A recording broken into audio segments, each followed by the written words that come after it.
Hello, everyone. This is Francis York Morgan. You're listening to Goddamn Gamecube. But please, call me York. All my friends do. Hello, everyone, and welcome back to another episode of Goddamn Gamecube. Greg and Riley are your hosts today, and we're going to be talking about a game that I never thought in my wildest dreams we would ever get. No. Deadly Premonition 2? A blessing in disguise? So, you know, we talked about Deadly Premonition last time. It came out in 2010. And when I saw a Nintendo exclusive reveal that Deadly Premonition 2 is coming in 2020 or whatever, 2021, Yes, I said, 2020. Are you fucking kidding me? And it's a Nintendo exclusive. What a horrible idea. Well, as we find out, yes. Yeah. Apparently it did not perform very well, as you were saying. A little unclear. We were just talking off mic about who made this. Yep. So I'm not sure how much of the original team was involved here. Developed by Toy Box Incorporated, White Owls Incorporated, and Now Production. And it was published by Rising Star Games. So this came out in 2020, originally only for the Nintendo Switch. And then I played it on Steam on PC. It was later ported. Yep. I did play the Switch version. Okay. That's good to know. So it goes back and forth. The basic setting premise here it's a sort of a dual prequel and sequel to the original game. Kind of like a Godfather thing. Yes. So I mentioned that we did an interview with Jeff Kramer. I mentioned that last week. Definitely check it out if you haven't. Jeff Kramer is the star. We had a little interview. We mentioned you get a little Godfather 2 situation here, where you get a flashes between an older dying Francis Zach Morgan and his younger self set 5 years prior to the events of Deadly Premonition 1. Investigating a new case involving the red seeds from the prior game in a town called Le Carre, Louisiana, pretty close to New Orleans. So initially, I was like, I was so curious about how this was all going to tie in, how it would create a fulfilling sequel, because we were so positive about the story of the first one. I had no idea, where is Zach going to go next, right? And I think I'm going to get your thoughts on the setting premise. But for me, I just want to say that I think this idea is good on paper. Yeah, of course. You and I think, are going to be in agreement here. Just so our audience knows, this is kind of cute. Riley and I have not discussed this at all until right now. No, so, I think we're going to try to implement this as much as possible, where we are getting the most authentic Conversation. Experience, where mum's the word. We're not saying anything, literally anything to each other until we get on mic. And so I think we're gonna wind up saying some pretty similar things. Sure. I think this premise, like a lot of this game, well, not a lot. Some things about this game I think are good ideas on paper. Sure, and I actually think how do I say this? Sort of the exposition, or sort of what you're presented in modern day. Well, it takes place in Boston, but in the modern day 2019, I actually think is pretty compelling. I thought, at least at first. I don't know what you think, but yes, no. So it starts out. You are taking control very briefly, intermittently, of this younger FBI agent called Aaliyah Davis, and she is interviewing Zach, who she believes is a suspect, because he has been closely tied to these cases involving the red seeds, the murders across the country, and she is assisted by this guy named Simon, and he's kind of like her bumbling sidekick, I guess. Yeah, her foil. He's been watching Zach for the last couple of years. He's been like the FBI surveillance. Zach is now retired from the FBI. And so he's been watching him. And when this game started, so I see Thompsonville, a suburb of Boston, Massachusetts. And I'm like, wait. So for any of our listeners, you know that we're up here. And we're pretty close. So I've never heard of this place before, nor has anyone I talked to about this. You ever hear of Thompsonville, Massachusetts? No. So I'm thinking, okay, it's another Greenville, like or a fictional Licari. suburb. Fictional, it's real. Yep. And that is so bizarre to me that he found a place that is so like it's essentially a suburb of Newton, Massachusetts. Yep. And it's like a borough of. Yes. Yep. And what may surprise you is that I went there 2 days ago. Oh. So I was like, you know what? I gotta put my money where my mouth is here. I gotta maybe see Zach IRL. I'm gonna check it out. So I drove through it. And essentially, I mean, you don't get a great glimpse of it in the game. You just kind of see out his window a little bit. I think what winds up happening is that they name drop Brookline later on, which is very close by. It looks a lot more like Brooklyn, like the big brown kind of brick buildings. Yep. Brownstone stuff. The Thompsonville is very much like the suburbs. Just it's very, very different. But it's a funny little anecdote. We're from here. We're a little tangential to this location. There's some other, I think, questionable New England facts in this game too. There's a lot. There's a lot of great stuff. So getting into what I would describe as maybe the best part of this game, which is unfortunate, is the aesthetics compared to the first game. For me, I don't know how well it did for you, but it performed very well on Steam for me.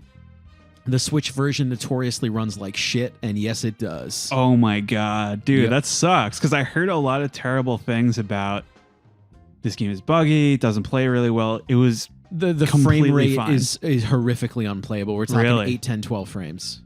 No, get the fuck out of here. I'm not kidding. We're talking Blighttown for 30 hours, my friend. No, oh my god, dude. Yep. Okay, so you had a much worse time than me. Oh, of course. Yep. So as I tend to on this show. I'm kidding. So if you are ever, kind of, let's say, curious about this game, definitely go with the Steam version because I had absolutely no issues. Okay. Silky smooth, performed perfectly. That's surprising to me, but continue. Okay, so right off the bat, Deadly Premonition 2 adds many quality of life changes I would have honestly liked to have seen in the first game. It sounds like your experience was a little harder to appreciate the good things. So I wanted to ask you before I get into it, is there anything that jumps out at you that improved the experience? This game actually has an art style now, which a little bit unexpected. I wouldn't call it quite cell shading, but kind of. Well, right? To me, it kind of has the Telltale. Thank you. That's thing. a way better. Thank you. That's a way better way. Where to describe like that. the textures are not super polished all the time, but every character has a black outline and everything has a black outline, so it still has definition. Kind of looks a little comic booky, maybe. So I did appreciate that about it.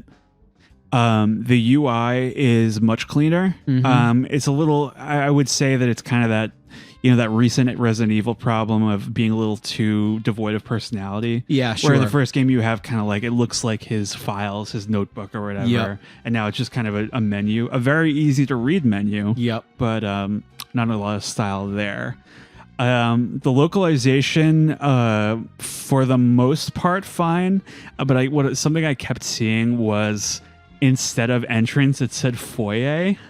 Are they trying to go with the is foyer, is that French? Like Are they trying to go with the Louisiana French?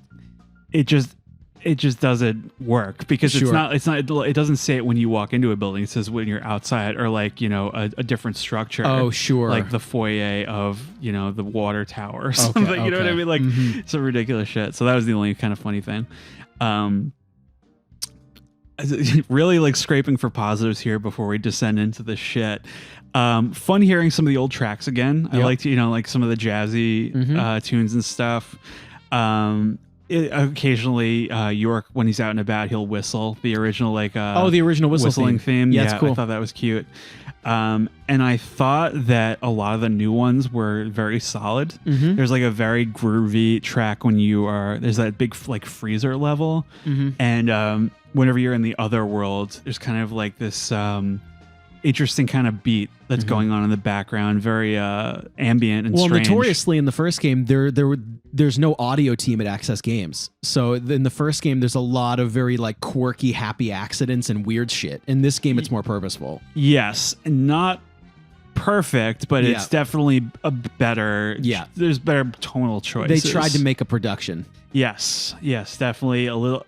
I hate to use the word polish when it comes to this particular game, but a little bit more polish. There is, believe it or not.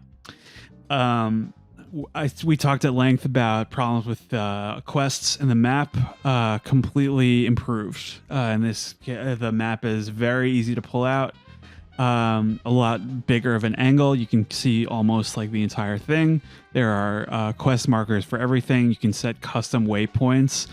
And it's just like, I wish they just redid the first game with these things. Right. That would have been incredible. Maybe someday somebody will do it. Maybe someday. Anyway, a couple other minor things. There is a lot of nice Cajun cuisine. It sounds delicious. And it's nice to see you actually get a sense of how much of your meters certain things are going to restore this time. So it's like, you'll see if I eat like this thing, how much is it going to fill up my food meter, coffee and sleep meter as well. Yep. So those make a return. Yes, those make a return. And one other thing, we talked about how your suit can get dirty in the previous one. You actually see it get dirty in this one, which is a nice, pulling for positives here. I see. Come on, you gotta. These are live thoughts. Yep. And that is a lot more easy to swallow than the bees buzzing around in the last game. Okay, so Jeff Kramer comes back. I wanted to ask you, so he on our show, he said he expressed some initial apprehension about getting back into the role. He had to take some time to kind of listen to the old lines and get the rhythm back. So what do you think about his performances in this game? So I can't believe, well, number one, Jeff Kramer is awesome. Oh, yeah. I love him. But this game, so just we'll put it out in the open. This game has a lot of problems. Yeah. But I think what Jeff did, did a good job with is he had to be like old dying York and young charming York and younger than in the first game. Well, and I think he does an admirable job in doing this. Yes. I perhaps think that old York is just that storyline is a little more compelling. Old Zach, sure, yeah, is a little more compelling, even though it's also a little out there. Yeah, I think. I will say this though, I can tell York's voice. I shouldn't say it like that. To me, it's a little different than in the first game. Yes. A little. Yes, but and I heard that too, but I did feel that both performances were good. And I also thought that it was keeping in perspective that he is playing him not only much older, also younger, and also younger. Yep, that kind of kept that in my brain where I said I think I was looking for a shot for shot voice acting job, but it might be better that it wasn't. Yes, exactly. And the guy himself, 10 years older, right? I have perfectly realistic expectations about that, but no, I think he did an excellent job. I have here in my notes. Jeff Kramer has been hospitalized for carrying this entire game on his back. Yeah. Because I'm thinking in my head, I'm like, if they didn't have him, this would have been the fucking pits. Yeah. Like, it was somebody else. I know. Oh, my God. I don't know. So, anyway, I think that is one big positive, is that his voice acting really gets me back into the character and makes it feel like Deadly Premonition at first. Right. Because I think he was the biggest draw of the first game. Beyond, sure, we talked a lot about the story and it's great. Yeah. I think I don't know what it was. I wasn't an ironic desire for a sequel. I think for me, I genuinely wanted to see York again. Yeah. You know, I wanted to see I wanted to see something else in this universe, even though I can't believe I'm saying that, but I did want this without knowing I wanted it. I think. Yeah. And A little out of side. Some of his lines and deliveries reminded me a lot of Spy Fox. Remember those games where he's like kind of talking to you, and it's for some reason like when he's younger, especially, and you're working on clues or whatever. It's very similar. So getting into mechanics, systems, stuff like that. How? I mean, we've talked at length about the first one and how clunky it is. What did you think about the way this game played? Sure. This game, it's hard for me to articulate, so perhaps you can help me, but here's how I'll start.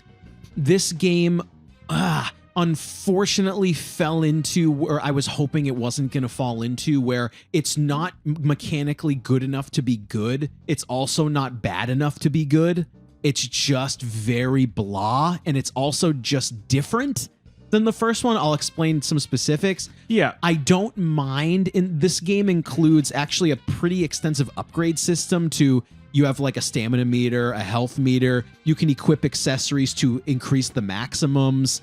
You actually have gun upgrades, but for some reason, it's just not as compelling as the survival horror aspect of the first game, where you find different guns. You have, limited ammo. What I did not like about the mechanics of Deadly Premonition 2 are you only have your handgun and it shoots everything, and you get hundreds and hundreds of rounds. And it's just, I can't believe I'm actually critiquing the gunplay in these games, but the first game is more compelling from a gameplay perspective, which is incredible. So, so we're going to get into pretty much everything you said here. If it's all right, I'd like to walk through my many thoughts here. When I was playing this game, so I was using a Xbox controller plugged into a computer. Yeah. It is super frustrating, even now that, I mean, to quote a YouTube comment I read, this game seems like it had a budget of $2. So it is really frustrating to me that the controls are only so customizable. In particular, I really wished I could switch the A and B buttons, and I think it's because the Switch ones are reversed. Yep. So it just doesn't feel natural. Yeah. Like every action associated with one that you can't customize it. Sure. There's no remapping. There's no accessibility feature. So for instance, for me, for most of the time, A is the affirmative button. Yep. And B is cancel. Sure. Whereas that's the opposite. Ugh. I can't handle that shit. That really bothered. I mean, so I got used to it over time out of muscle memory, because I'm like, I need to get. But that better be the only game you're playing, because you're not going to remember if you try to play multiple games at the same time. It's going to kill your muscle memory. I can never do that. Yeah, of course. But in terms of, it's one of those things. Like, I remember you brought up like Halo Infinite with the having to pull up equipment by hitting the D-pad twice, 2 different directions. Bothers me. Something like that, where you can technically learn it, as I did, but it would just be ideal if you didn't have to do it that way. Or like, some different type of control scheme. I don't know. Something else I wanted to bring up that I noticed very quickly. This only happens sometimes, usually during conversations, but having to press B to get to the next line of dialogue. I don't know if this is the same on the Switch, but here's the thing. It does sort of encourage you to pay closer attention to each line, but it really slows things down to a snail's pace. Yes. And it's not like, I mean, that's a cool option, but in terms of like, I just want to, when it comes to cutscenes versus gameplay, right? I want to be able to take a little break and not just have to like keep, not to say that I'm not paying attention, but in terms of, I think it helps you re-engage when gameplay starts to have a little passive moment. Of course. Mm-hmm. So that was another thing that kind of bothered me. I don't know if there was, I doubt it, but I'm not sure if there was a setting I missed. Nope. Just kind of frustrating. One positive about this, I thought the skateboard controlled really well. And we didn't mention this at all. Instead of driving, he has a skateboard in this one. It controls so well. We have what is this? Francis York Morgan's Pro Skater 2. Yes. Yeah. Yes.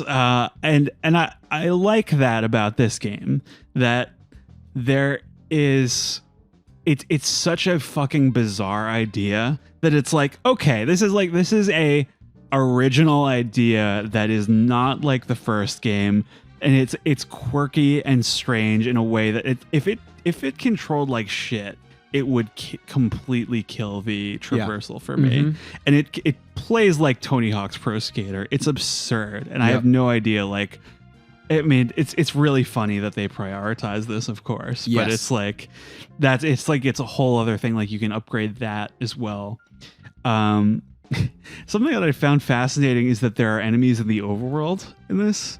I hated this. I couldn't stand this. I was utterly perplexed. So I didn't interrupt you. What I did not like about this is you can encounter enemies before they're introduced to you in the narrative. So it doesn't make any fucking sense. Like, if you stay up till whatever the nighttime hour is for enemies to be in the overworld. Are you talking about the animals that are walking around? I was talking about the animals. I never stayed up late. Oh, okay. So actually, both of these things I think are weird. But you can just like attack animals and alligators and squirrels and stuff. Is that what you're referring to? Squirrels and alligators. I mean, the alligators is like, okay, it's the bayou. Sure, maybe you'll run into a couple. And there's like wild packs of dogs that are just roaming around. It's really weird. They show up as like red dots on your radar. Yeah. It's so funny. And there's also, I don't know if you did this at all, but there are also like little balloons. Yep, I did around, that. And you can shoot them down, and there's little rewards. There's rewards, and there's also like hostile squirrels. Yeah, it's really, really weird. They call them UFOs. And you didn't stay up late to fight monsters in the overworld?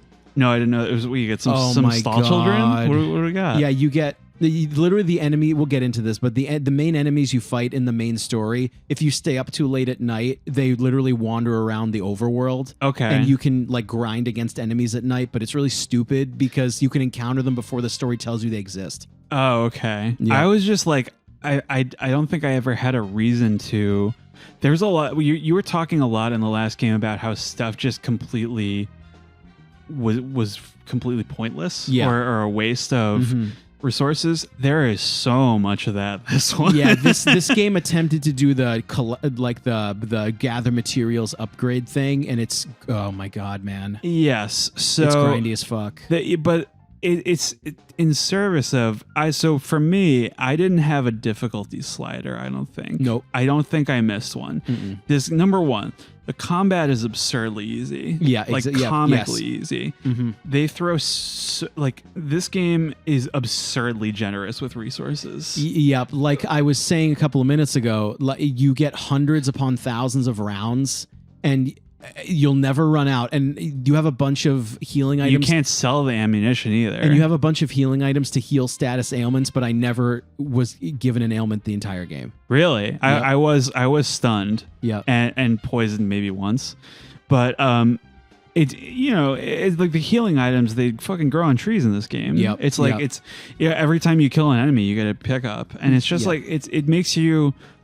Not that I'm complaining not that I wanted this game to take any longer, but I mean, it's in terms of investing you in the experience, and not to say that the balancing and tuning was ideal in the last game, which it also was. Well, I think in the first game, even though the combat is bad, you still had to perform a little. You know what I mean? I mean, you had to play well to some extent. Well, so I think what you. If they get those in the first game, if the shadows or whatever they're called, they get close to you, they can throttle you and take away your health pretty quickly. Yeah. So you do have to take it somewhat seriously. You had the enemies with the shotguns in the first game too that could wipe away your health pretty quick. Yes. Yep. Yeah, that's very true.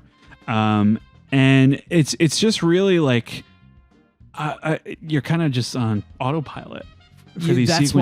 That's why the upgrade system bothered me, because it's actually pretty extensive, but it's incredibly pointless. Well, that's the thing, is that I think I got, so you essentially you run into this character called the Mirror, and he runs like a shop of old like curios and stuff, right? So he creates like sort of amulets and charms that buff York in various ways. For me, it's just like the game is so easy to begin with. That I used, I think, one that increased your bullet power, right? Yeah. And it's just, it felt so pointless to me. Like, the game is super short. Yep. And it's the combat scenarios, the mandatory combat scenarios are I mean, they take way too long, but they are not a huge percentage of the game like they were in the first one. No, and like when you get a health upgrade +1, it gives you like 100 HP or like 200. It's I thought I was going to get 101, 301, 302. Right. No, it's like 450. Right. Like, oh my God, this game is, why am I even grinding? This is so easy. Yeah, no, so I really barely messed around with that. I just didn't think it was a good use of my time. No, I was it's correct. not. And one other thing kind of that I wanted to note right off the bat, I talked about how cool it was when you did that side quest in the first game. You get the radio from George and he's like, I'll pick you up wherever you want. This game has the taxi service called Wyvern. And it's just like, it's just such a tacked on weird, like this character shows up, Raven Yahoo. Yep. And what a name to begin with. And she just shows up like, I don't know, make a third into the game. It's like, yeah, if you want to ride, just. And so I do like that you kind of have like a bonfire thing where you can go around the town and ding the balloons and the balloons, and it opens up fast travel points. Yeah. But it's just like it lacks that, like it's kind of a dime a dozen sort of thing. Where, as in the first game, like you didn't even know fast travel was an option. Like that's so cool. Well, I don't know if you want to talk about this yet, but there are also no worthwhile side quests in this game at all. There's like no tangible upgrades at all. No, it is from what I understand. So I didn't do many, if any, of them. I did in this game. I don't think there are that many, but I was looking up the rewards and they just seem to be, if I remember correctly, like just charms that upgrade. They're like upgrade items. Like there's no like, permanent upgrades to inventory or weapons. And I can't believe the first Deadly Premonition had better mechanics than something. And it's this one. Than its own sequel. That's amazing, man. It's a little upsetting. Very. So I'd like to get into the story at this point. We might as well. So we mentioned this sort of framing story about Zach in 2019 in Thompsonville, Massachusetts, and I think this is a really intriguing setup. I was like, starting this game, I was like, oh wow, this is not what I expected. I was into it when it started. Yep. And then I'm realizing I mentioned that B button thing. I'm like, okay, this is taking a little long. Yep, it takes a long time to progress through anything, and it is. I want to say I spent like 20 to 30 minutes in that first interaction. And I'm like, this really just needed to be the first scene. Yep, of course. And it's like, I don't know, 2-3 minutes, maybe a little longer if you have to, of like, oh shit, Zach is seemingly much older now. He's dying of cancer. And is the future, and he's being investigated, and something that you're digging into an old case. That's just like, it just needs to be the inciting incident, and then you go back in time. And so that's what eventually happens. But right off the bat in this introduction, I just want to point out this character Aaliyah is so fucking unreasonable. Yes, it's like, it's very, because you're already attached to Zach because you've been through the entire first game. Yeah, and his life is horrible. His life is horrible. It would surprise me if he genuinely turned bad. Yeah. Right. And so you're kind of rooting for him to begin with, and then like she doesn't seem that unsympathetic first, but as it goes on, she's like, so basically, I guess the implication is because he is a chain smoker. And due to his exposure to the red seeds and everything, he is dying. Like kind of he's in his 40s, I believe, but he looks like he's in his much 70s. Older. Yeah. And so at this point, he is he's rolling some spliffs in his apartment, and it's so funny because it's like that is like a known. If someone is undergoing cancer treatments, it helps with nausea. And she starts giving him shit for it. I'm like, wow, like that's so judgmental. Well, I'll bring this up though too, but doesn't someone in the game mention it's legal in Massachusetts? Simon, her partner, says, relax, it's legal in Massachusetts now. I like how they brought that up. That was funny. It's funny that like certain things SWERY is aware of, like cultural things. Massachusetts state law about marijuana. Laws, yes. Yeah. Unbelievable. That was really funny. But like it's just that threw me. And then Zach is like a little like misogynistic towards her, like uncharacteristically so. Yeah. Where he's like, so I see you're wearing a suit and tie. You're probably trying to emasculate your coworkers. I'm like, it's awfully judgmental. She's just trying to look professional. Right. I'm like, so none of the parties here are acting in a way that is in any way relatable to me. Yeah, sure. And so that really threw me at first. Mm-hmm.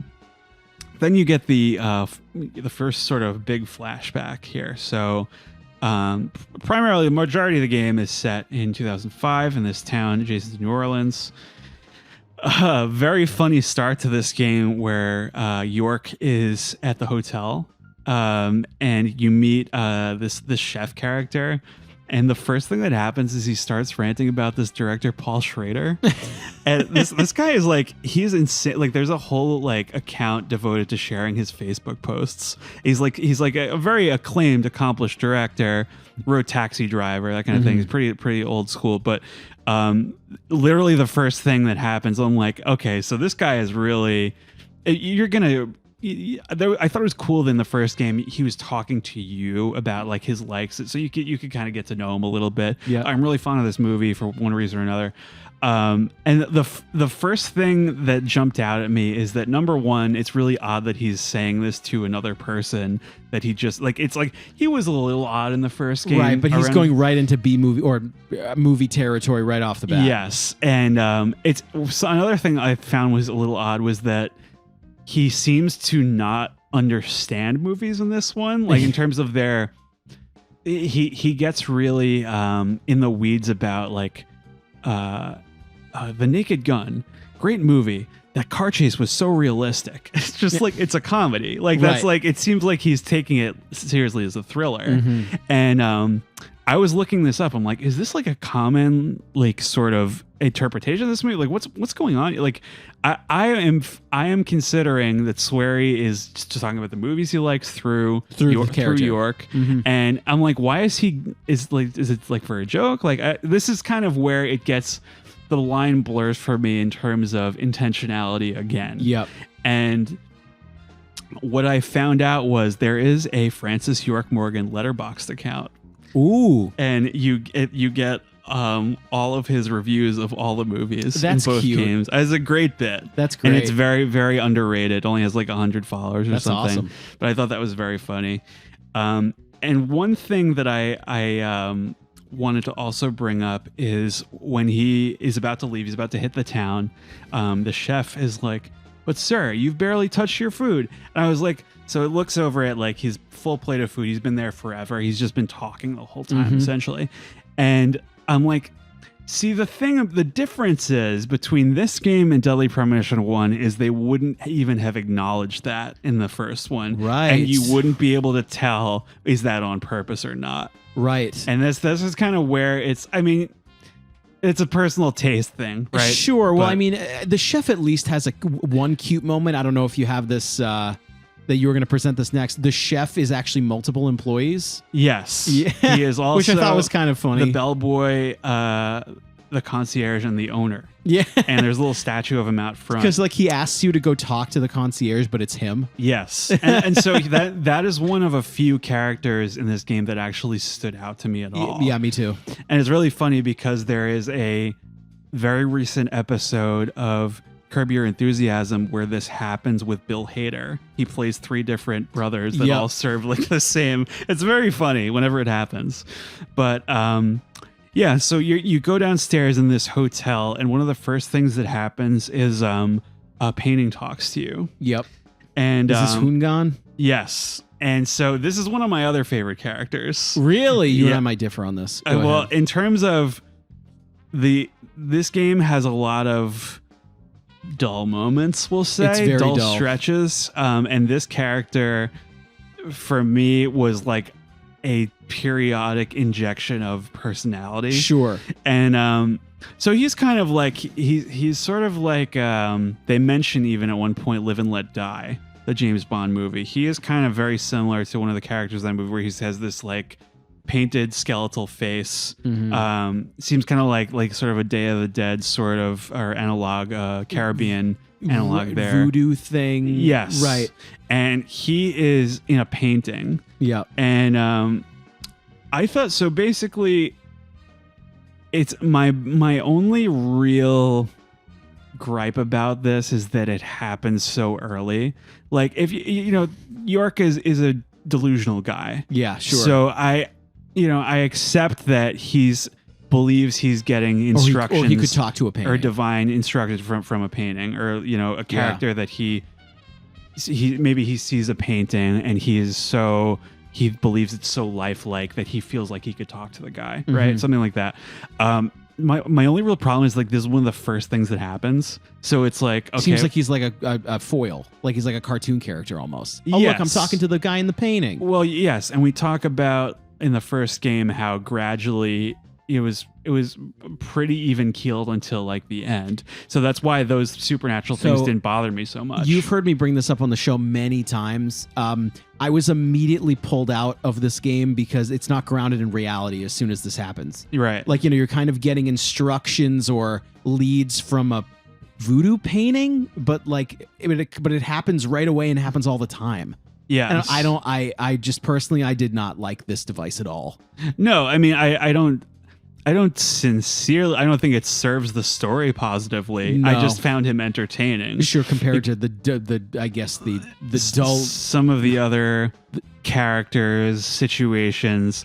Every time I heard that, I was like, there's my guy. There's my guy. What's he got for me next? My guy Hoongan. So that is one thing I liked about this game, which I wish they had done more with, is that you have to kind of interpret his clues in terms of where you're going to go next. You're given the map and he says, well, we were told to do such and such a thing, and you have to kind of narrow it down.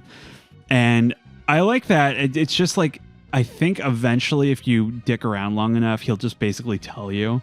What I don't like about it is it takes like the mystery and the FBI investigator out of the game, where like this mysterious painting is giving you all these clues, where in the first game, York would, what was the word? He was very good at, they called it profiling, right? Where you would figure out the mystery for yourself in your own brain.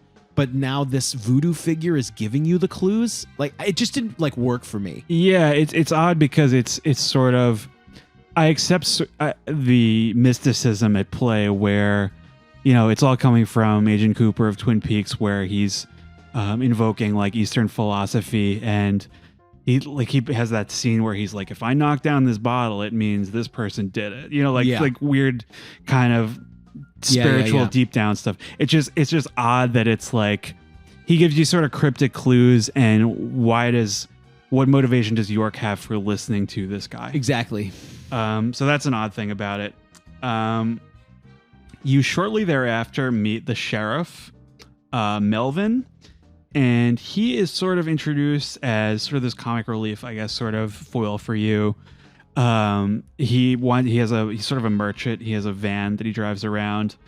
And his daughter is also introduced here, Patricia, or CLG as he calls her, for cute little girl.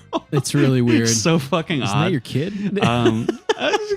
Cute like pinch your cheek cute, not the other way. I don't know. But this girl, this is one of the strangest aspects of this game for me, is that she will follow you the entire game, in terms of she will be around when you're on foot, but when you're on your skateboard, she just disappears. So I didn't know what was happening at first, because what happens is you get on your skateboard, and you can hit talk like you would in the car in the first game, and you can talk to her even though she's not on screen. So I'm like, what is happening? You know what's happening? It's not a very good game. Well, sir. we ran out of money or something. Yep, I don't know. This game had a budget of $2. So you wind up having to go to the bowling alley. Yep. And this is so fucking annoying. Yes, but it is. I felt that this was at least a little on brand, where you have a quirky character, The bowling lady. Yeah. and she won't let you bowl on the lane. Yep. This was a very Spy Fox moment as well. Yeah. Where you have to see that guy, the mirror, the guru sort of guy, and he sells you an alligator figurine that apparently her late husband purchased for her, and she pawned off because she, was getting rid of stuff, like whatever. And then you put it on her doorstep to like fuck with her. And so that she doesn't come into the bowling alley that day so you can bowl. So it's just like one of those things where the first game, at least, you had a sense of one thing leading to another. And this is very much just kind of random dull shit. Like gopher stuff. I mean, it goes without saying, I think the quest design in this game is very poor. Well, that's another thing I wanted to ask you about, because you know what it reminded me of? You get like something like 60 something missions in this game, air quotes missions. And a lot of them are maybe a couple minutes long. Yeah. It's like walk into the bar, mission accomplished, so what it reminded me of was Peace Walker, Metal Gear Solid Peace Walker, which is a PS P or PS Vita, one of those. Yep. And it was, all the missions are deliberately designed to be, it's a mobile game effectively, not like phone mobile, but meant to like, the missions are short by design, so you can play it on the pick it train up and play. or something. Just quickly get something done. So I was going to ask you about the Switch. Seems like it's capable of running some decent hardware. So this wasn't supposed to be like a portable game, right? No, not at all. This is pure speculation. I just think Nintendo's the only company that gave them any budget to do it. Really? Why was this game a Switch exclusive? That's crazy. That's a really bad idea. It's weird that Nintendo thought that it would be a good fit. I mean, no, not at all. It's just kind of like, very different games, but the Resident Evil 1 remake being a GameCube exclusive was a bad idea because kids console. Right. It's not going to sell any units. Deadly Premonition is not going to sell any units. I have no idea. To answer your question, do I think Deadly Premonition 2 was made to be a pick up and play mobile game? No, I just think the mission structure is just dull and not very good. No, I totally agree that it's still not very good. Of course. It's just odd that it's very odd. It's so each little mission is so brief. It's so strange.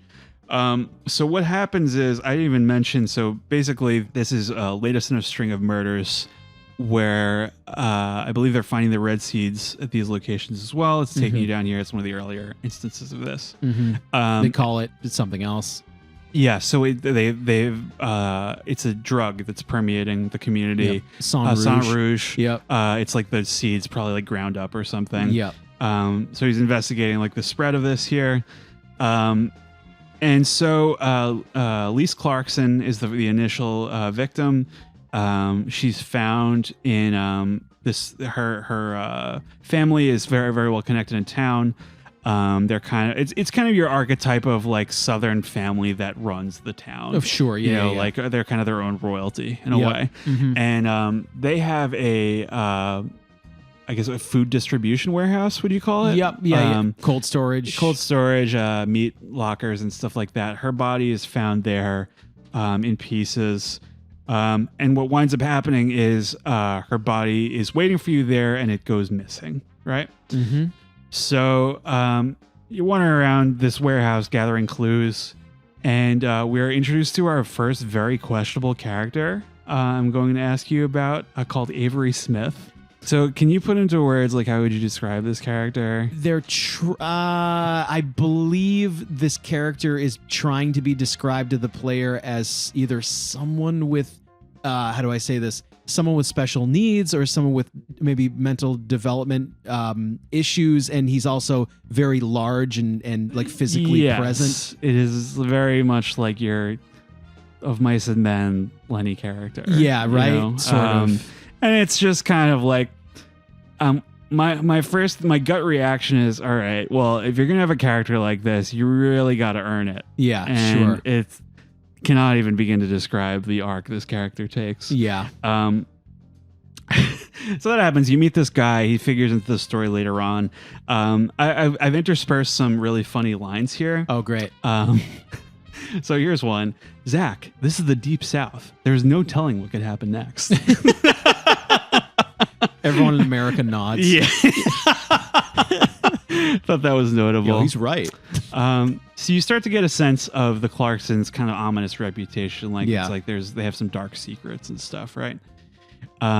You wind up meeting Lisa's father, Danny, her mother, Galena. Another notable line when you're about to meet Danny. Look, Zach, we're about to meet a new character. Dude.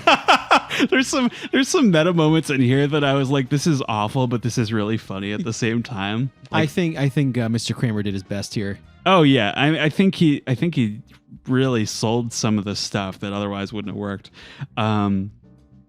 So yeah, you meet him. He's really hostile to you. He's trying to get into this room where his wife is holed up. This is the first Otherworld sequence of this game. Yeah. This is okay. So bear with me here. I'm going to try to describe these things as authentically as I can, right?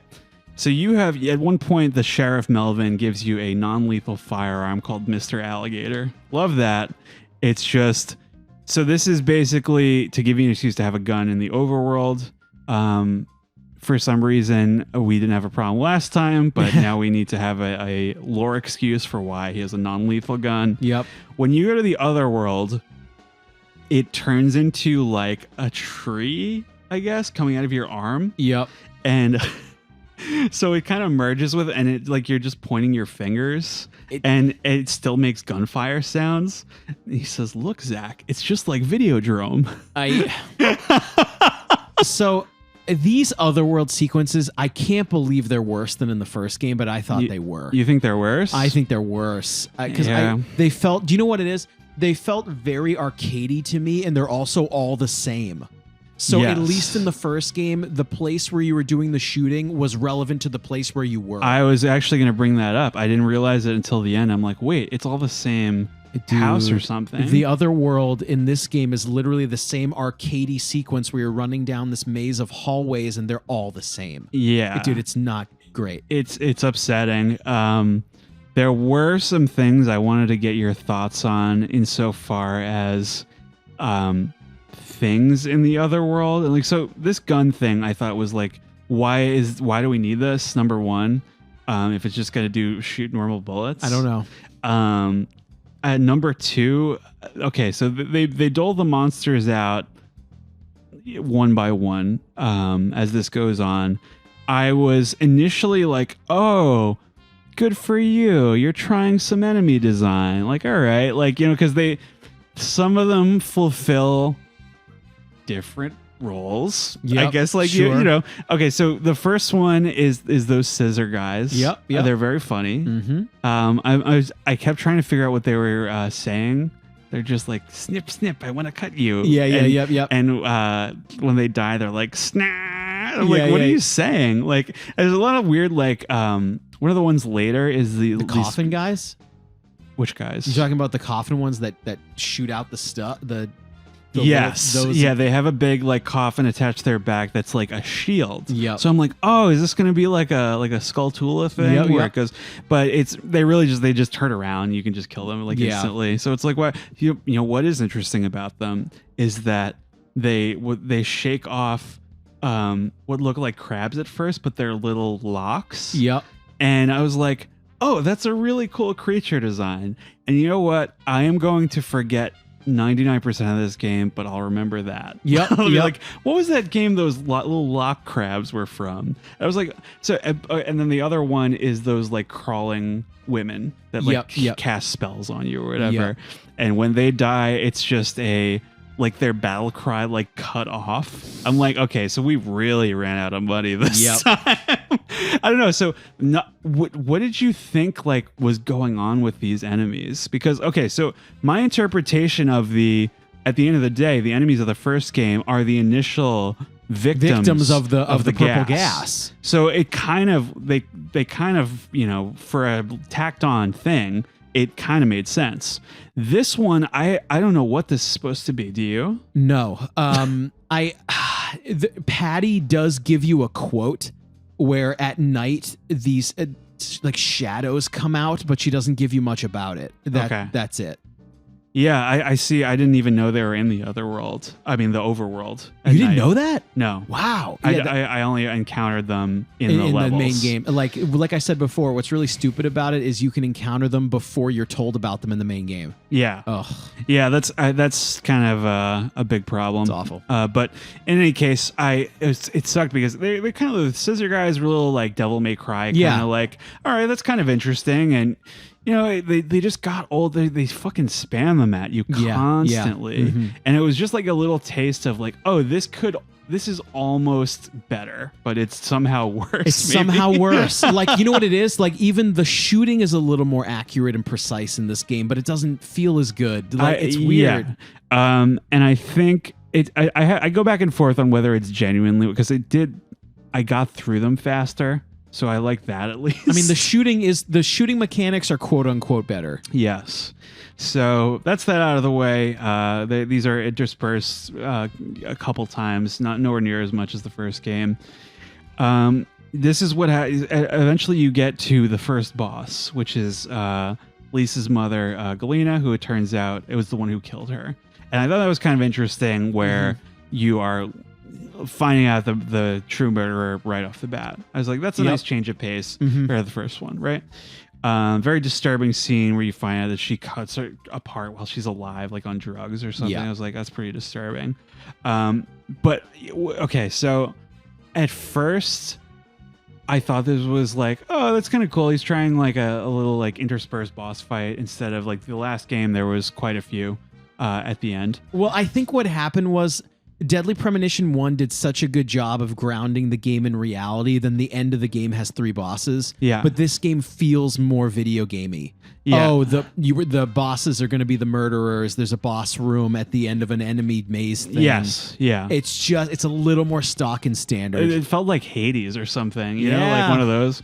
But so, you know, you defeat her and wind up arresting her, and she is found murdered in her cell.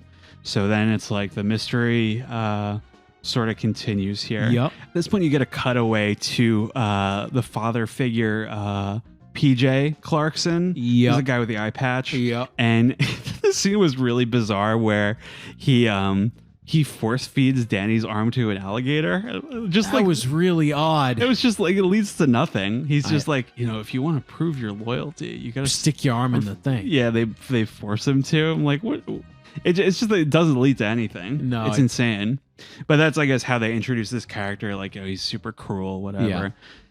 Yeah. You wind up actually meeting him one of the next couple scenes, and we get another great line. Zach, I wasn't expecting to run into the final boss this early. It was like, cute moment. So he threatens you, etc. Moves the plot along. There is a really, really abysmal. There was a couple abysmal main quests. Oh god. Number 1 is when you have to get that. What is it, like red beans and liver or something? And from the chef at the diner, she goes, I only serve that on Mondays. And I messaged you, and I was like, you don't really have to wait until Monday, do you? The Lord hungers. The Lord hungers. Oh my god. And I was like, oh, you do have to wait until Monday. That's that quest, right? I believe so. Dude, hold on. Can I pull the brake on you for a second? That's that quest. That is the moment where I said, dude, I think this is a bad game. I got the quest on a Wednesday. Yep, me too. And I was like, okay, do I really have to like do because I was pretty caught up with other quests. Me too. At that point. I'm like, do I really have to just like stand around You and would have smoke to and either sleep? wait out 5 in-game days or just sleep through it. I just smoked and slept. Dude, And like you stop, you wake up at 8 p.m. and get dinner. I and just that's it. I just can't believe they let this happen. Like, because the first game is so thoughtful, even though the shooting isn't good, but I think the quest design is actually kind of thoughtful, and where you go at, every objective does something. Yes, and it's also, I feel like it has a firmer like skeleton. Yeah, in this game. It's weird because it's like aesthetically more polished, but underneath it's not. No, like the quest design is I can't even call it bad. It's like non-existent, abysmal. It's just really just go bad. here, do your thing, whatever. It's not. It's really bad. Yes, the Lord hungers. There is I do like that they, whenever like it's something everybody knows in town, and whenever they say it, like there's reverb on their voice. The Lord hungers.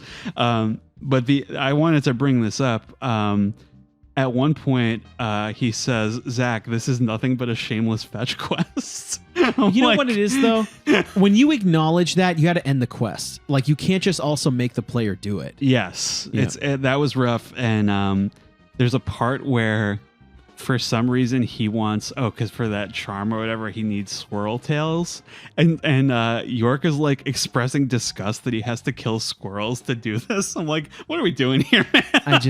It's just, you know what, I said this out loud and I was playing. That's just, it's not funny. Like, it's not. By that I don't mean like offensive. I mean, it's not funny. It's not entertaining. Like, it's not good quest design. This isn't funny to me. This game is just bad. It feels like it's like maybe clowning on you a little bit. Yeah, but but the first game clowned on you too. But it was very intelligent. Like it's like really, it's really kind of flipping you the bird. So yeah, that was notable to me. I thought it was. It's like if this was, it's just kind of stupid to say it. I was like, I would love this if it was good. The part that's kind of gated off to you at first because you can't ramp over it with the skateboard. Yeah, I like that there is something like that in this game, but you can't even really attempt it until you get there in the story. Yeah, because you have to go talk to the crawfish farmer. Yep, and so you have to ramp over this like rail car, and he like eats shit when he does it, and the skateboard breaks, and you wind up meeting that character who's pretty cool, who's like the skateboard technician, upright bassist. I gotta respect her. Big respect. Big respect. And so eventually, like I was like, skateboarding, I almost like more moves, and you do get one. Yep. And I'm not sure how much more you get because I didn't mess around with it anymore, but you do get like the jump from that. And I'm like, oh, that's kind of cool. So you get down to like the kind of the swamp area, and you talk to this guy, Chuck Thompson.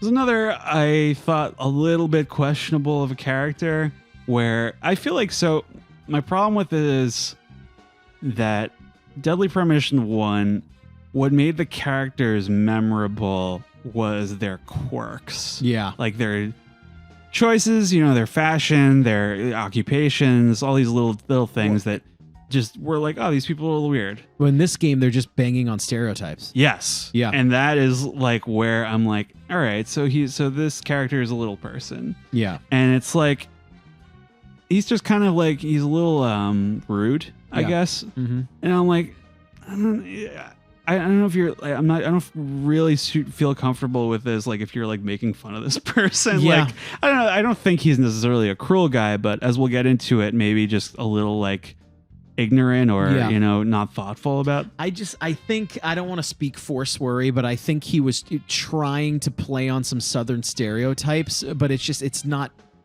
super tasteful most of the time. It's just kind of bad. Maybe like from movies that he saw or something. I don't want to put words in his mouth or into his brain, but it's not great. It's weird. So one thing I did want to mention, I thought I had cracked a huge part of the mystery here, where early on you find out that Lisa's body was stolen or moved from the freezer, right? And it becomes a mystery that does not fully get solved until the present day. What happened to it? And what happened was, one of the things you kind of have it's another thing that is very undercooked in this game is interacting with objects. Yeah. And like, you know, like it's acting like, oh, notice this when it's all clearly highlighted. Like maybe if it was like a point and click kind of situation, Yeah. it would be a little more engaging. But you see a handprint on a light fixture, like it brushed the dust off of it. And he says, Zach, it was a 10-foot tall giant. There's no other explanation. And I was like, okay, so all right, well let's address that later. But he keeps bringing it up with other characters, and they're like, a giant? Are you fucking crazy? Like, you know. And so this guy Avery from earlier, he was, I think they say he was like 6 foot something, right?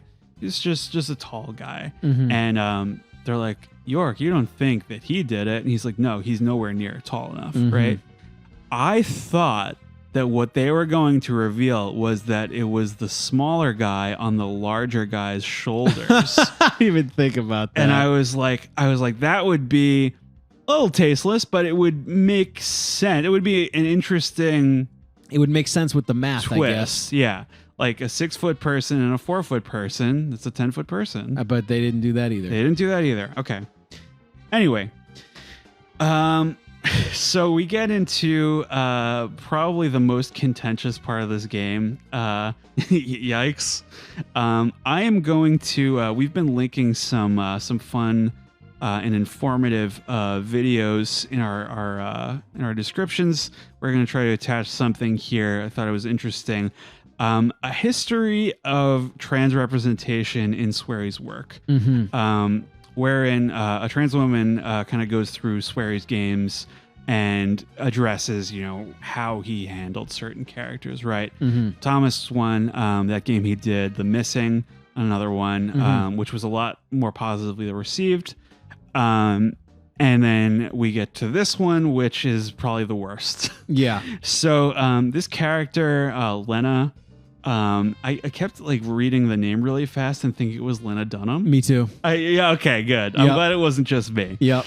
A very clumsily handled character that apparently, you know, there was a lot of questionable dialogue in terms of tenses and, you know, kind of addressing the character by their proper name or, you know, former name, etc.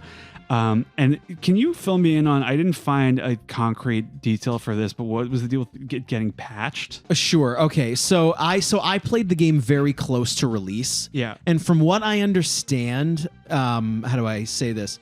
I'm not speaking for SWERY, but this is my understanding that SWERY is an ally, and he was SWERY was trying to be very supportive of the trans characters in his games. Yeah. But what happened was the voiceover is obviously recorded out of order. Yeah. And they either accidentally dead name this character or use the wrong, or York uses the wrong pronoun. Okay. But it was not on purpose. Yeah. And so what they did was they ended up patching in the dialogue in the correct order to show allyship instead of making fun of this person. Oh, okay. So All they right. essentially, SWERY, you know, SWERY also, from what I understand, his knowledge of his command of English is not great. Yeah. So he put on Twitter that it was not intentional. Okay. And that it was, he said he would be personally committed to fixing this. Okay. So, and they did end up fixing it as far as I'm aware, although I don't remember the game line for line. Yes. So,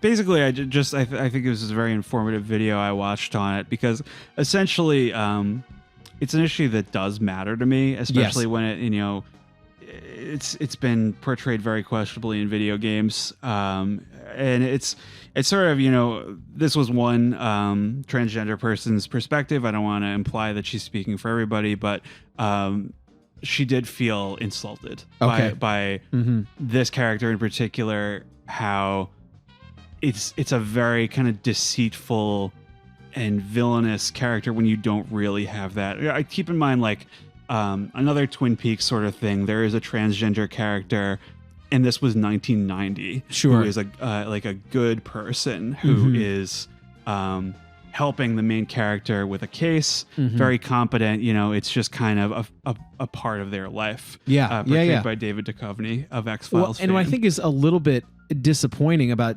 Deadly Premonition 2 is they're also sort of hammering on the same trope again, and they're also not handling it well again. Yes. Right? Well, same like, kind of villainous. Transgender villain. Yeah. Right? And it's unclear whether Thomas is transgender, with a capital T, but this character is very, it's made clear from the start. Very, yeah, okay, yeah, sure. And it becomes like a weird, you essentially, like, you find out the dark history of this character. They've obviously been through a lot through their life, and they've had a very traumatic childhood, abused by PJ, and it's just endlessly tormented. And it's like they're kind of like trying to get revenge, and it's like it's very like portrayed as a very negative, like, well, it's still evil, and it's you kind of get where this character's coming from. Right. It's just like it makes it very, I don't know.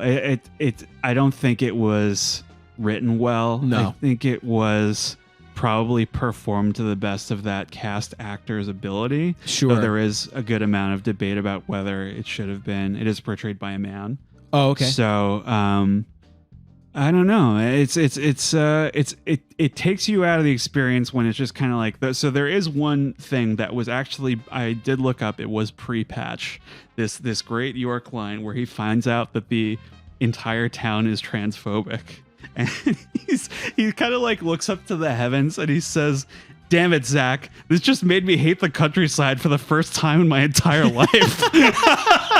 Because he's up until that point, he's very taken in with like how quaint everything is, and the local food and everything. And he's finding out, like, the sheriff is prejudiced against her and everything. Sure, and it's like, doesn't York also have a line about supporting her as well? Am I wrong? Yeah, well, I'm not. So this line, I'm not as clear on whether that was before or after the patch, but he says something about I think because Patricia is echoing her father's sentiment, prejudice. There's a lot of people in town who think that way, and York corrects her and says, it's if she's a criminal, that's one thing, but to judge her based on her identity is quite another. Something similar. Right. And something actually so that, to the game's benefit, for as clumsily as this character is handled, there is a very good line.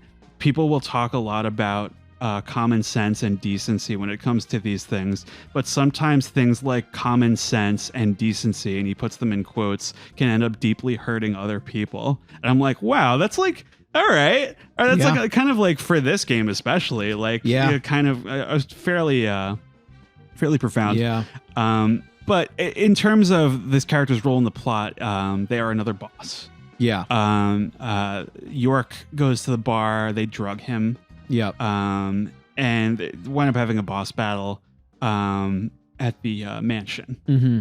And this is one of those things where I start to see the Matrix Code a little bit. Yep. Where it's set up in the exact same way as the first boss. Yep. Where you have to shoot that like bubble or whatever that like it's like some kind of like hatchling is coming out. Giant shoot me target.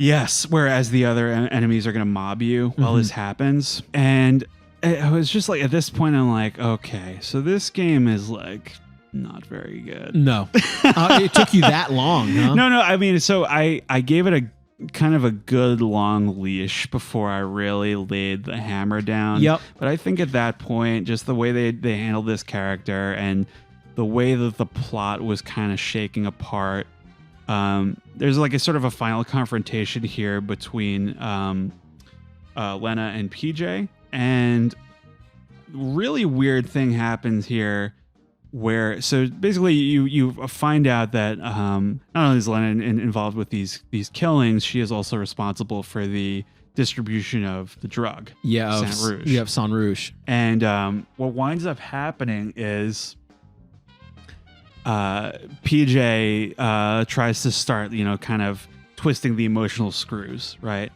And she snaps at him and winds up. What I thought happened was that she like hit him with something, and then when York corners her and says, look, you're too far gone now, right? Effectively, that's what I thought. Like, okay, so she killed somebody in front of him. There's no coming back from this. And what ends up happening is she blows both of them up. This was a weird scene too. Tonally, a little odd. Very because odd. it's a very like sympathetic character to me. And then just to have them like kind of go out like this, I'm like, in this giant gory explosion. Yeah, what like her head's this? on the chandelier, and I'm like, I don't know, man. I don't know about this one. No, I don't know. So, what was odd about this to me was that they kind of do also the thing from Deadly Premonition 1 where they quiz you about the details of the case, and I'm looking at I thought it was a trick question. I'm looking at the answers, and it was like, how did she kill her father? And one of them was she killed him with a bomb. Like, oh, well, she didn't kill him with a bomb. She killed him by hitting him with something. And I didn't see that. And I was like, it said like a machete or something. I'm like, was it a machete? And is it just like bugging? I don't know. So I hit that, and he's like, no, Zach, she killed him with a bomb. And I'm like, no, wait. I thought she killed him before that happened. Like, oh, do you think there's a mistake? I don't know. I don't know. I don't know. Dude, this game is like, it broke my mind. Yeah. I just like, I want to move on. Yeah, please. Anyway, at this point, I do want to mention, we haven't talked about, you find out, Patricia is not, Melvin's biological daughter. He is sort of, her adopted father. And, you find out that her mother is ill. Yeah. Like she's very ill. She's not leaving the house anymore. She was once, the talk of the town, and now she hasn't been seen in years, right? And then, okay, so what winds up happening is Patricia says, I can't find my mom and dad. And so what winds up happening is York has to take care of her. I did want to mention this character. Like, this character wasn't as annoying as I thought she was going to be. Sure, yeah. I thought, like, I somewhat believed in their bond, because she's like, oh, you're a fucking odd guy. Like every time he says something weird, she calls him out on it. And it's just kind of like, yeah, I mean, this would make no sense to a well-adjusted little kid. Right. And I found their relationship to be pretty believable for the most part, for the bulk of this game. So they go missing. He winds up needing to take care of her. And I believe at this point, you flash back to the future, where you continue interrogating Zach, and I think what winds up happening is he goes to sleep, and she finds that he has some kind of strange altar in his bedroom, and big cliffhanger where Aaliyah is attacked by Zach, and you cut back to the past, right? So it's like this really disturbing scene where you see effectively Melvin tending to his wife, and she's like huge, like incredibly obese, and it's just played like she doesn't have any lines or anything. She's like completely inert. And I'm like, this game is just going for like the gross out factor. Yeah, essentially like the explosion in the body parts, and and like the other characters that were portrayed questionably. It's just like, it's all kind of dogpiling on me at this point. It's very exasperating. So York revisits the original crime scene, finds a red seed. Pretty cool. I thought this was kind of cinematic, where he picks it up and he looks at it, and it kind of zooms in on it. It's very cinematic. It all turns red. And there's kind of like a handful of moments that are kind of artsy in this game, and I did appreciate. This is the point where Willie from the first game shows up. Do you remember this? Yeah. Kind of recreating that Emily sequence from the first game where you have to follow him takes so fucking long. This entire game is made up of annoyance and just the questing is really bad. Speaking of questing, there is a brief password puzzle. I don't know if you remember this. It completely like solves itself. He's like, well, it's like a chemistry thing. Like you have to like formulate the bombs or whatever. Yep. And he has another line here. It almost feels like we're playing a video game. Talk about stupid. Oh my God. Ay. Okay, so at this point, York finds Lena's lab where she was creating the drug. And so at certain points, he has real like deadly premonitions in this game, right? They say it a couple times even. And what winds up happening is this doesn't make any sense to me so he is essentially seeing how this all came to fruition, and she was being manipulated by Forrest Kaysen of the first game. I hated this. The problem that I have with this particular scene is that he doesn't recognize him later on. It kind of shits on Deadly Premonition 1 or kind of makes it invalid, right? Or it hurts the plot. Yeah, because it you could explain it however you want, but it does make you ask the question. Like you see his silhouette along with. So I mean, what you're saying is, if Deadly Premonition 2 takes place before the first one, how does he not recognize Kaysen in the first game? Yeah, it mucks up the entire franchise for me. I agree. So that's what I took away from that. So basically, what winds up happening here. You find that lab. You go back to the diner and. Time freezes and York's coffee points him towards a boathouse. You wind up, I thought this was kind of an interesting, I thought that the Danny character was going to play more of a role in general, and he winds up apologizing to you for being a dick. And I was like, all right, okay. So he's the only survivor because he married into the family. He winds up inheriting everything. So you wind up going back to Chuck, the guy in the swamp. And the way you win him over is by skipping stones in the river. Dude. This game is just made up of poor taste and bad mini games. It's the whole fucking game. So it's a mini game. It feels like a Mario Party thing a little bit. And there's a really funny line here where he's talking to Chuck. And he's like, Chuck, I need your help. He goes, I thought you only needed my help if you were looking for criminals or terrorists. York goes, listen to me, Chuck. These people are potentially capable of overthrowing our country. Another great line during this sequence. Zach, a deadly premonition. How do you feel about this one so far? I'm torn. Yeah, I'd say so. Very, I'd very say that's meta. generous, my friend. So that's another, I think, otherworld moment. Yep. But you wind up confronting Melvin, who is involved. Yep. And I think his outfit is actually awesome. Like that big white kind of thing he's wearing with the mask. Yep. And eventually, so you... God, this sucks. Yeah, yeah, this sucks. So Melvin warns York that the gun won't work on him because he gave it to him. Mr. Alligator won't work on him. And for some reason, even though you're in the other world, the tree arm is not available. That's not an option. I don't get this at all. So at this point, Melvin redeems himself slightly, where he is going to sacrifice his adopted daughter. Yeah. Right. And she kind of breaks through to him through this. Because it's under the impression that he's under the influence of Sang Rouge. Yeah. Right. And so he kind of redeems himself and sinks into the ocean with his enormous wife. Yep. What a fucking odd sentence. So yeah, this is one of those sequences where that's also the scene where they're in the boathouse and it's burning down, right? I don't know who lit the fire either. Yeah, well, I mean that's the same sequence where yes. I believe boathouse is burning down. He's trying to sacrifice Patty, but then she breaks through to him, and then essentially the fire collapses on them and the boat goes down. Yeah, and it was one of those things where Forrest Kaysen in the first game. It was shocking to me that he was a villain, but it worked. Yes. And it was shocking that this guy is a villain and it didn't work for me. No, not at all. It just didn't. The character felt too...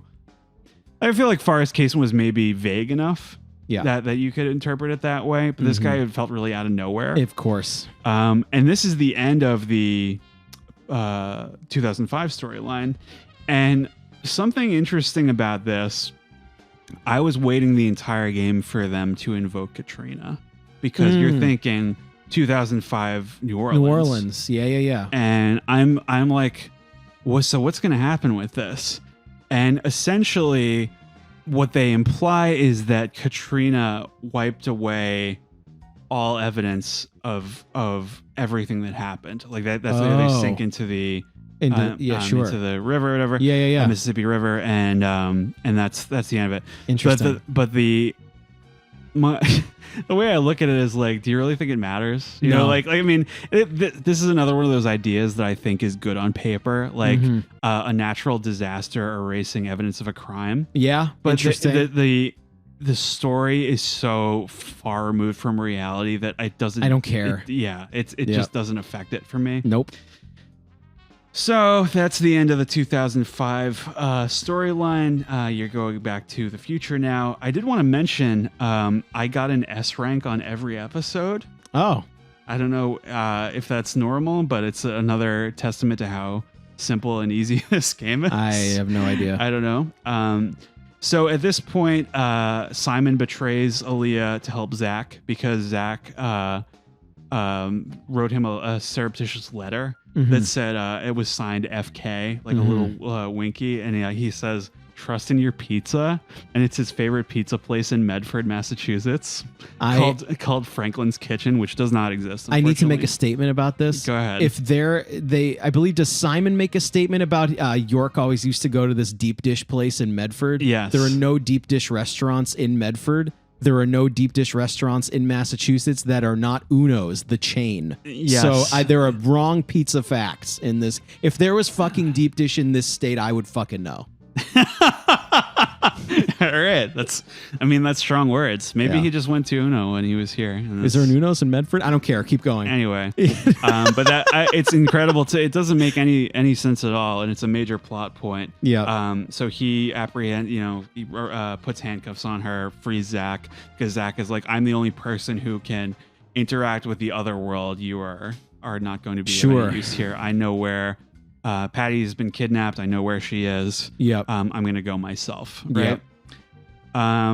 So he goes back down to Le Carré, and so he's making his way through that freezer warehouse again. The cold storage. And I think at this point you realize that the person who moved the body was Avery the whole time. It's so uninteresting and bad. Like it's uninteresting and bad. So it did not do my theorized. Let's just call it your math equation solution. Yes. But you find him, and Zach is like, oh, he must have had a strange reaction to the red seeds or something. Like, what is this, X-Men? Like, get the fuck out of here. So he's like, and he just kind of like is mutated. He's like bubbling kind of. And you wind up confronting him in a boss fight that is incredibly easy. He is reborn as a giant child. Yep. Was there any inclination that this was going to happen? Like, was there something about his childhood that I missed? I think they're just being kind of insulting again and thinking he has the mind of a child. Oh my God. Maybe I was hoping that wasn't it. Yeah, that's but what you it have is. you have his health pool is much bigger when he's a giant child. He's enormous, still very easy. I don't think I took a lick of damage in either boss fight. So Zach rescues Patricia, and there's kind of a fake out failure state here where FK, for some reason, Forrest Kaysen reemerges from his subconscious or something, and he turns Zach into a gigantic tree monster. Am I allowed to say this is some of the, I would file this under your playlist of worst shit ever? Can I do that? I'm telling you, man, I was so checked out at this point, and I was so immensely disappointed at how much they jumped the shark and screwed the pooch and whatever fucking phrase you want to use. Yeah. I cannot believe this is happening, where I thought Forrest Kaysen was such a precious part of the first game. Yeah. And not only have they sort of messed up the plot of Deadly Premonition 1 by including him, it's now a supernatural. You've now like, what's the word? reanimated Kaysen in your brain and now you're a tree man? Well, yeah. What's happening? So I was unclear on how much of this was real. Okay. Or like, okay. yeah, Forrest Kaysen is a supernatural entity. Perhaps he can have multiple bodies. I wasn't clear on how much. I thought some part of it kept zooming in on his eye. Yeah. And I'm like, so is this internal, like this conflict? But he appears like in person. Oh, they didn't get that voice actor back either. I know. That was really frustrating. But yeah, essentially he is orchestrating this ending here. And this really this kind of throws both of our reads on the previous game out the window, where York comes back from like the afterlife. Dude, I hated this. And saves the day. I hated this, man. So it just kind of like, we'll get into why it's bad, but it was really odd seeing York and Zach like side by side. I thought they were the same person. That wasn't the point. Like I thought the point was like, at least my interpretation is more wholesome, where Zach is who he really is, and he made up York to repress that. Yes. Like you not only did you blow out the narrative of the first game, you don't really get the sensitive Silent Hill 2 seeing through his eyes thing. Yeah. That's also Dunzo. Yeah. Like come on. Yeah. So come on. Yeah, so you play as York at the end, and you have a final boss fight with Forrest, who is controlling Aaliyah as like a puppet, like a Zelda thing, where he dances around and literally flaps his arms like a bird as he's flying around, and you have to hit him. You got to make sure you don't hit her. This game sucks, man. So once that's done, a funeral is held for Lise. I don't know what happened here, but I thought at least you were going to see some of the other characters aged up. Yeah. Or, at least present. Yeah. You really see Danny. Yeah. It was kind of nebulous at first because Zach is like, he is untreed. So the tree does nothing, and then he turns back into a human. And he's sort of dying, and Patricia is, older at this point. And she's trying to make a deal with York to prolong his life. Dude, come on, man. What other phrase can you use for this? Doesn't make any sense. Yeah. But I mean, aren't they making a deal via like instant messenger? That's later. Is that later? I don't care. But essentially, so Zach is saved from his demise through bullshit. Through the plot and bullshit. Through the plot. I mean, I thought you were gonna have like maybe an impactful last sacrifice for Zach. Give us at least something. And then York would take over or something. I don't care. Anyway, so we're getting into so the credits roll, and then we get a post-credit scene where Zach and York are on a Zoom call.